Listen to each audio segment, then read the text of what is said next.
So here's a little problem that I run into a lot because I live in a pretty bad part of town. You see, whenever I have mail that I get, I don't know how to properly dispose of it because I can't throw it in the garbage and then put it in the dumpster behind my apartment building because people go through the dumpster behind my apartment building. In fact, one time when I threw a bag of trash into the dumpster behind my apartment building, there was someone actually in it that was going through everything in there. So that's why I don't really trust throwing away anything into the dumpster behind my apartment building that has confidential information on it. So recently when I was scrolling through Instagram and one of those Instagram ads came up, you know, that's like, it looks like it's an Instagram post, but it's obviously an advertisement for a product. I actually saw a product that I was like, that's something that I should really get. And that was this. I don't know necessarily that the one that I saw on Instagram was this one, but I just saw it and I was like, that's an interesting product. And then I went to Amazon to see if they had any, and this is the one that I ended up getting. And basically what it is, it's a stamp roller and it says confidential all over it. And so basically what you do is you just go to whatever piece of mail it is that you want and you just roll this over it and it just blacks out everything that's confidential. Yeah, look at that. Unless you put it directly in light. Okay. All right, so we have now seen a flaw in this. In fact, as this is drying, the original print is really starting to pop out. This really did nothing. I guess it's back to the drawing board because that didn't do anything. I mean, when I first rolled it on, yeah, it covered everything very well, but as it's drying, the original ink on the paper is starting to kind of poke through. So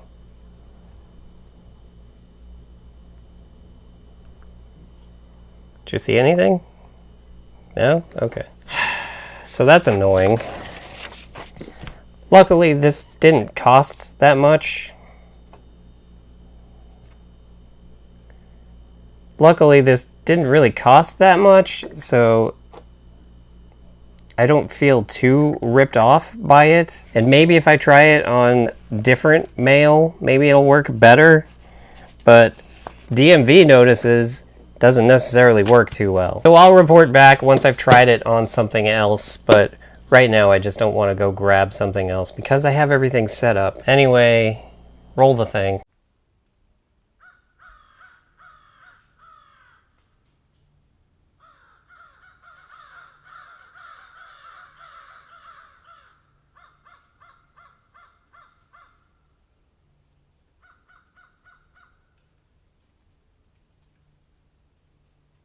Hey guys, Sean here. So the topic for this week's video, I really should have just shot it on its own and uploaded it earlier in the week since that's when everyone was really talking about this. But I waited so long that by now I might as well just make it my numbered vlog for the week. So let's go ahead and talk about the new requirements that you need in order to get ads placed on your videos on YouTube. So in case you don't know, and honestly, if you're watching my video, I don't know how you would know about this because generally, if you're someone who has reached my video about this topic on YouTube, then you've either seen hundreds of other people already talk about it, or maybe just one other person talk about it, but I'm probably not your first source of news on YouTube. I mean, even my mom and my stepfather saw Boogie talking about this topic, so this isn't even their first introduction to this topic, and they're my biggest fans. They watch all of my videos. But just to recap, let's talk about how YouTube channels get advertisements on their videos and then end up making money. So YouTube has this program called AdSense, and basically once you're eligible for AdSense, then you can sign up for it and you can select what types of advertisements you want on your videos, and then, you know, it could be the little strip right here that pops up, that's an advertisement, or it could be a commercial that runs before your video, or even commercials that run in the middle of your videos if you're that sadistic of a person. And then every time someone watches one of your videos, then a small amount of money gets put into a a coffer. Is that the term? A coffer? And it builds up and it builds up and it builds up. And then once it reaches $100, then you can take the money out of it. But it takes a lot of views in order to get even $100. So back when I started this channel, the way that you would get AdSense is if you signed up to be a YouTube partner, and you would get access to Creator Studio, and you would be able to do custom thumbnails, and you could have a custom URL for your channel name, and you'd be able to schedule videos and all of that stuff. Like, without being a partner, you couldn't do those things. I cannot, for the life of me, remember what the requirements to become partner were, but there really wasn't a lot to it. I mean, obviously, because I was able to do it. And for a short amount of time, I was able to have advertisements on my video. And I think I ended up making like 34 cents, which is still in an account because it's not $100, so I can't take it out. But then a few months ago, YouTube changed the requirements in order to get advertisements on your videos. They made it so that you had to have 10,000 total views over the lifetime of your channel. So why would they do that? Well, as this statistic right here says, 300 hours of videos are uploaded to YouTube every minute. So far, as long as this video has been going, I have no idea how long it is until I get into the editing of it, but what, 600, 900 hours of videos have been uploaded to YouTube? And if you remember last year, there was this huge adpocalypse going on where companies were pulling their advertisements from YouTube because people were showing them screenshots of, hey, look, here's your advertisement playing next to some sort of Nazi propaganda video. And so YouTube's theory on this was, well, we'll make it that you have to have 10,000 total views over the life of your channel so that someone can't just like quickly make a Nazi channel and then videos will be playing on their Nazi channel. However, there's one slight flaw in that theory, and that is the fact that if a Nazi channel just instantly one day came up and just posted a random video on their channel, that video would most likely get 10,000 views because, as has been proven on the East Coast, there are Nazis that live in the United States. And yes, that's what they are. They march through the streets saying that they want to kill Jews. That's what a Nazi is. But you know, other than that, they're good people. And so they went back to the drawing board and they're like, okay, we've got to do something different. And so while they're over here trying to brainstorm what they're going to do next, my plucky little channel over here got itself up to just over 8,000 views, which is where it's currently at. That 10,000 threshold is like just within reach. I could finally see it. Like, maybe it'll happen. And then I can start earning those pennies again. But then earlier this week, they completely changed it again. And so now the new requirement is you need to have at least 1,000 subscribers and you need to have at least 4,000 hours watched over the last 365 days. So 1,000 subscribers, that makes sense. That's 1,000 people have clicked on the subscribe button. The 4,000 hours over the last 365 days, that one has kind of confused people a little bit. That doesn't mean that you need to upload 4,000 hours worth of content. That just means that the content that you have on your channel has been viewed for 4,000 hours over the course of 365 days. Now, if you do the math, 4,000 hours is 167 days. So that's like 45% of the year. So that ended up pissing off a lot of small creators because they're like, I've been doing this for blah, blah, blah time and I don't have 1,000 subscribers and I don't have anywhere near that much watch time. Oh, and then another major thing that came out of this is that if you had reached that 10,000 views threshold, you're actually going to be losing your AdSense now. So you go back to not having it because you don't meet the new requirements for it. So that had small creators just in a fervor about, well, I say had, they're still all upset about it. How can you make this? The requirements, this is ridiculous. This makes no sense. This is gonna kill animators on the channel. This is just completely horrible. So here's the thing about it. These numbers that they decided on, they're not just arbitrary numbers. There's a reason for them. If you have 1,000 subscribers, the chances of you not reaching 4,000 hours of views is pretty slim. I mean, that basically means that over the course of a year, every one of your subscribers has to watch 4 hours of your content. Now, yes, for animation YouTubers, that is a bit of a challenge because they will generally put up videos that are like 30 seconds long, and they don't put up that many because they don't have the time for that. It's just physically impossible to do that.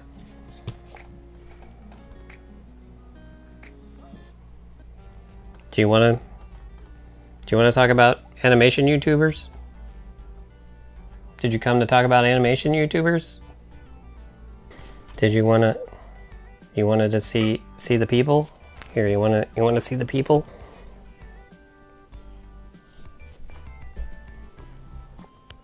Say hi to the people. Nope, looking down.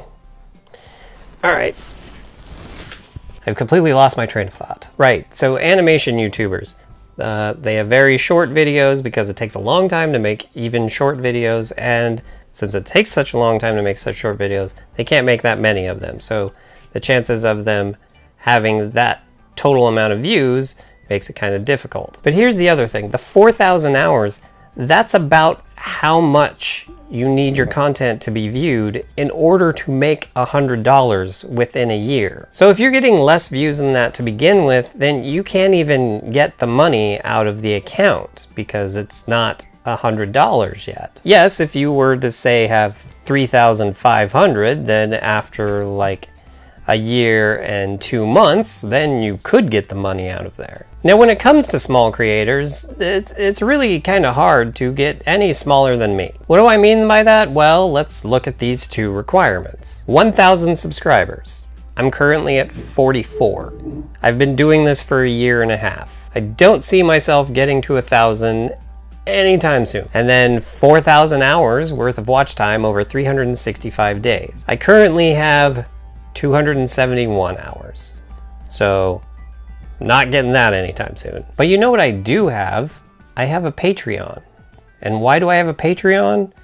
Because when I started this, I knew you should never rely on AdSense. Don't get me wrong, AdSense is a great thing to have. If I got an extra $100 every year just from doing this, that would be fantastic. But the requirements to actually get that $100 is just so out of reach that it's not something I even consider. Now, to be fair, over on my Patreon, I only have one patron that gives me $1 every month. So it's not like that's gangbusters or anything, but that's just it. If your main reason for making YouTube videos is you want to make money, then you'll never make money because eventually you'll get so frustrated with it that you'll just quit, because it takes a very long time for a majority of people to actually make money on YouTube. Yes, there are some people who luck out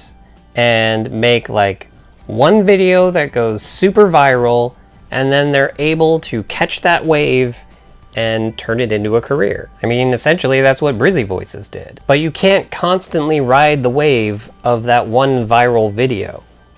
You have to continue making waves to keep going. And as for animators on YouTube, it's really quite simple. You should be on Patreon. Patreon is designed for people like animators. And secondly, you should be on Twitch. You should Twitch stream yourself making your animations on Twitch Creative. Get a community around you, get affiliated, get partnered, get subscribers. Because honestly, these days for the small creators, Twitch is where the real money's at. Because I don't even know if there are any animators currently on Twitch. I know there's painters and musicians and talk show hosts and just all sorts of various things that aren't gaming. Twitch isn't purely for gaming anymore. There's people that sit at a table and eat while people watch them. That's an actual genre on Twitch. So if you happen to be an animator and you have somehow stumbled upon this video and you have made it this far and you weren't offended by what I said earlier, even though I don't think I said anything offensive earlier, but, you know, it's 2018 and it's very easy to offend people, and you try to tell them that things are going to be harder than they want them to be, then seriously, look into making a Twitch channel. If you want advice on how to do that, you're on YouTube. Just search making a Twitch channel. You'll find so many great resources on YouTube. I know because I did it myself. Do I have a super successful Twitch channel? No, because I'm not consistent at it. But that's because I'm not doing something that translates well to live streaming. Animation would translate well to live streaming. So seriously, it's something to consider. And really, that goes for everyone at this point.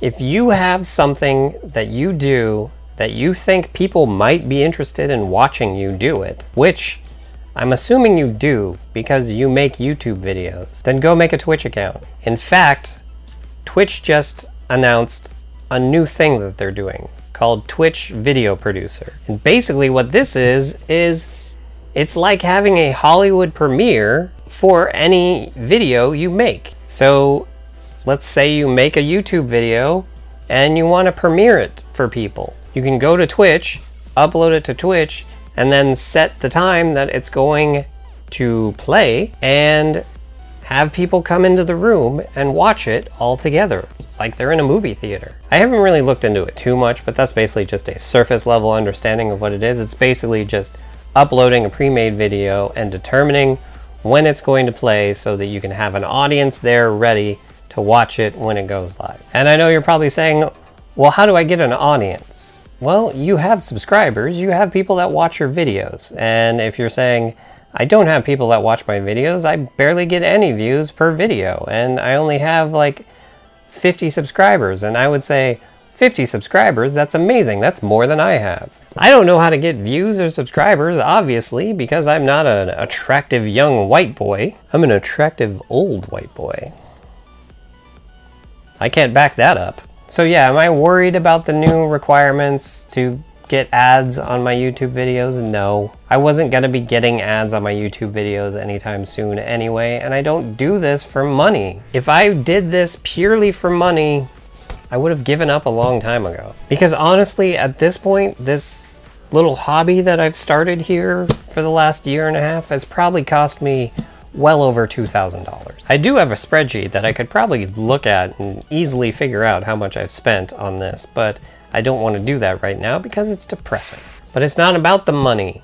It's about making something. It's about not waiting for someone to discover you, but to discover yourself. As Chris Hardwick always says, find your thing and make it. Because that's what he did. Back in the 90s, he hosted Singled Out, and he was on K-Rock, and he was in Rob Zombie's movie House of a Thousand Corpses, and then he fell off the face of the earth shortly after Shipmates. And so what did he end up doing? He ended up creating Nerdist because he wasn't going to wait around for someone else to give him his thing. He just made his thing himself. And now look, he hosts like 35 shows on cable and then one game show on NBC in primetime. And he's the head of a multi-million-dollar media empire, and he's married to a Hearst. His wife's family owns a castle. Although I don't think they actually own it. I believe that they donated it to the state of California. Her grandfather was the villain in one of the most famous movies ever made. I'm not guaranteeing that if you keep plugging away at your thing and you just do it no matter what without worrying about money and all that eventually you'll become a multi-millionaire and marry the descendant of a multi-billionaire. But you never know. But that seems like a good place to end this week's video. Just to wrap it up, if you're so upset about not being able to put ads on your videos that you're considering stopping making videos, just go ahead and stop making videos, because you're doing it for the wrong reasons and you're not gonna enjoy yourself doing this. And you'll probably never make it. So just avoid the heartbreak and just stop now. Unless you're an animator then get on Twitch. Or if you're some sort of unique musician or artist of some type, or you think people would want to watch you eating, go ahead and get on Twitch. And if you're an attractive young white boy, go ahead and stay here, because you're going to be perfectly fine. In fact, you probably already get thousands and thousands of views anyway, so you're not even watching this. But that's going to do it for this week's video. If you liked this video, go ahead and hit the like button, and if this video got a ton of views and you disliked it, go ahead and hit the dislike button, because if this video does in fact get a ton of views, I have a feeling there's going to be a lot of people hitting the dislike button. And while you're down there, if you'd like to see more of the crazy crap that goes on around here, go ahead and hit the subscribe button. And if you'd like to help support the crazy crap that goes on around here, go ahead and hit up my Patreon. And maybe, just maybe, we can raise my Patreons up to $2 every month. That's amazing. No, in all seriousness, though, I'm really appreciative of the $1 that I get every month. Because of all the added stuff I just put into my call to action, I cannot remember how the rest of it goes. Like this video, go ahead and hit the like button, subscribe, hit the subscribe button, support the crazy crap, and hit the Patreon. And with that, have a good however long it is until you watch my next video.